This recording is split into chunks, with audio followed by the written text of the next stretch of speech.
भारतीय reserve bank की मौद्रिक नीति समिति यानी एमपीसी की 2 दिन तक चली बैठक के बाद गुरुवार को केंद्रीय बैंक ने नीतिगत ब्याज दरों को 6.5% पर कायम रखने का फैसला किया है। इससे ईएमआई घटने की उम्मीदें फिलहाल भले ही टूट गई हों, लेकिन वर्तमान परिस्थितियों में लोगों के लिए यही बहुत बड़ी राहत कही जा सकती है कि मासिक किस्तें अभी और नहीं बढ़ने वाली।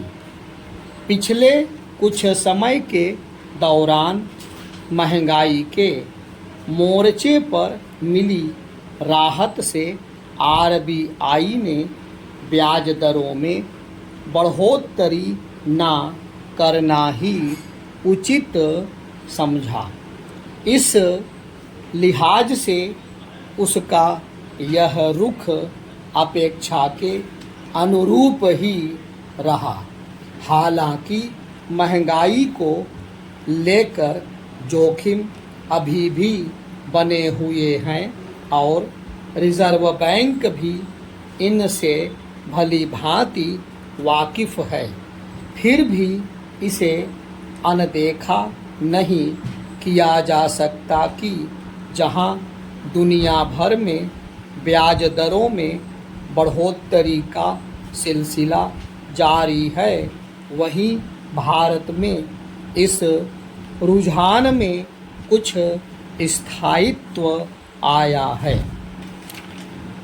हाल के दौर में आर्थिक परिदृश्य पर और भी कई सकारात्मक संकेत सुकून देने वाले रहे। वित्त वर्ष 2022-23 में सकल घरेलू उत्पाद यानी जीडीपी के आंकड़ों ने उम्मीद से कहीं बेहतर तस्वीर दिखाई। इस दौरान जीडीपी वृद्धि दर 7.2% रही, जबकि एनएसओ ने इस अवधि में 7% की वृद्धि का अनुमान लगाया था। तिमाही आधार पर भी जीडीपी के आंकड़े तेजी दर्शाते हैं। आर्थिक गतिविधियों के एक प्रमुख मापक परचेजिंग मैनेजर्स इंडेक्स यानी पीएमआई का पैमाना भी तेज वृद्धि के रुझान को दिखाता है। सेवा क्षेत्र में पीएमआई का अद्यतन आंकड़ा 60 से ऊपर तो विनिर्माण में 58 का रहा। पीएमआई का 50 से ऊपर का आंकड़ा बहुत अच्छा माना जाता है।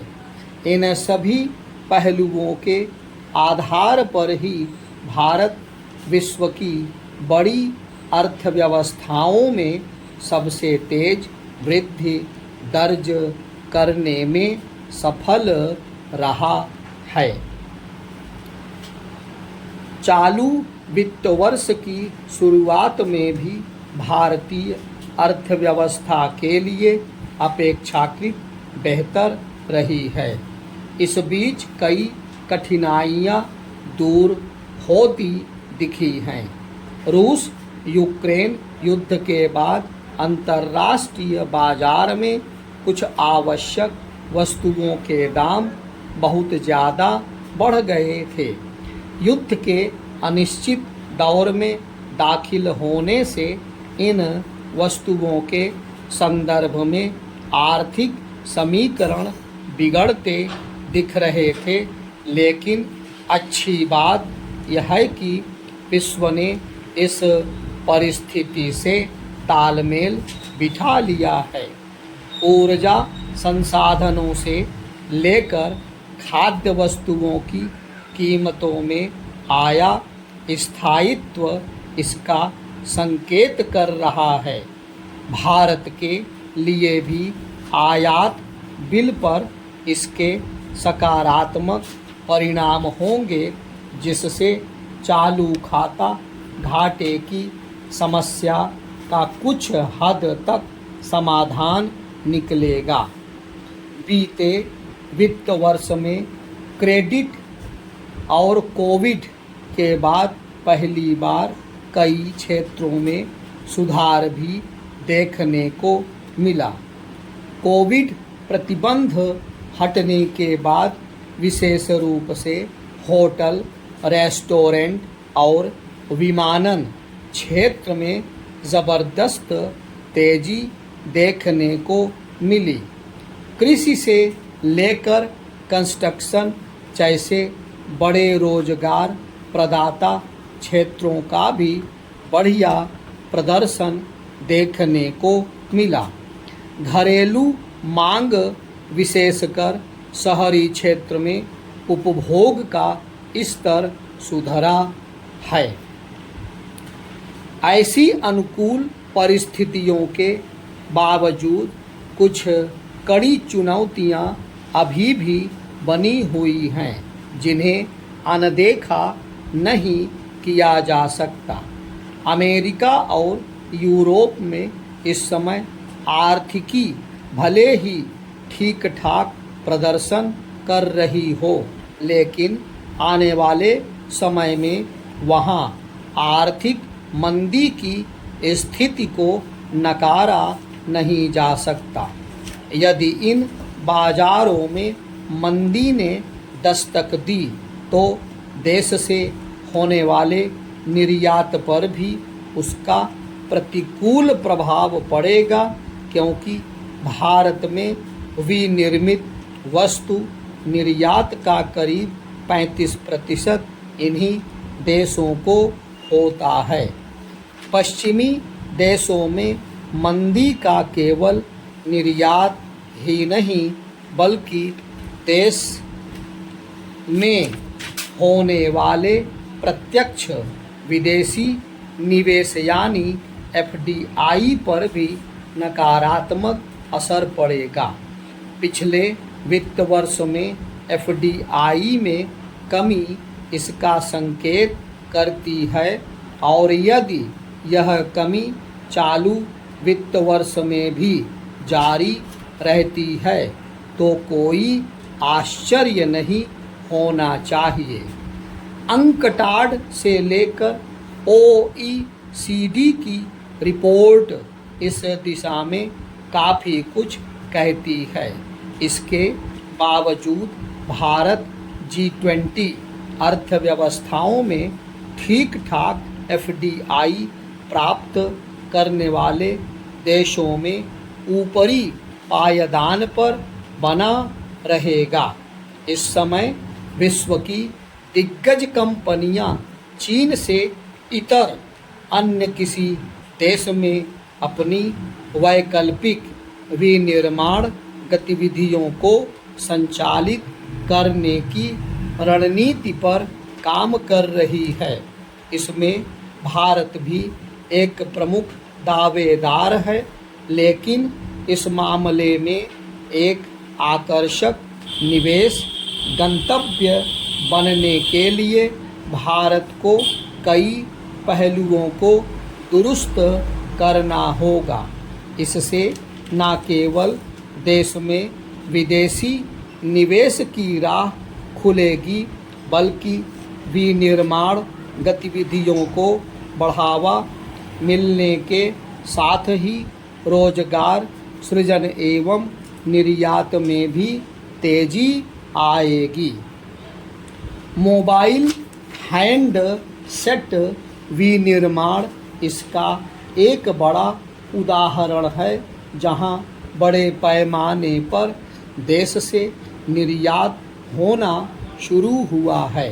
हालांकि इसमें मुख्य रूप से अभी तक असेंबलिंग ही होती है, जिसके लिए भारी संख्या में कलपुर्जे कई देशों से आयात किए जाते हैं, तो निर्यात का लाभ लगभग बराबर हो जाता है।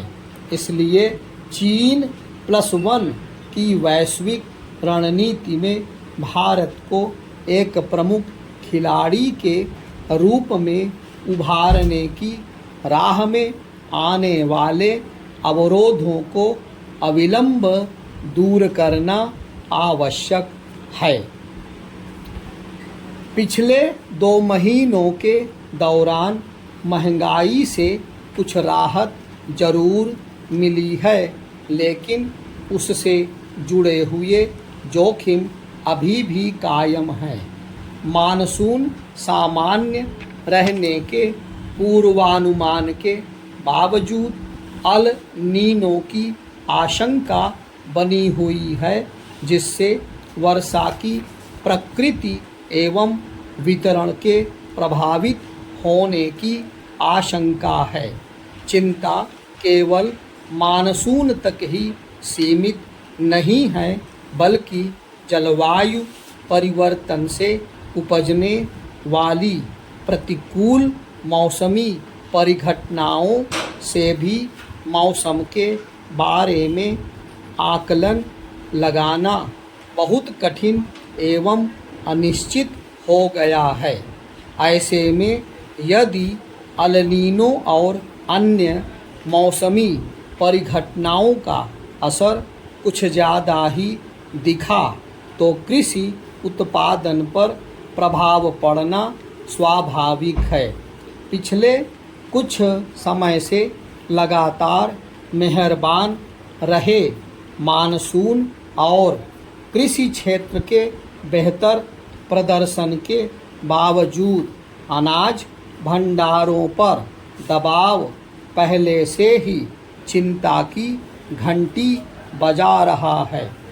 यदि इन सभी पहलुओं का ध्यान रखते हुए इस समय निवेश और उपभोग बढ़ाने की दिशा में कुछ प्रयास किए जाएं, तो तेज आर्थिक वृद्धि की संभावनाएं और मजबूत हो सकती हैं।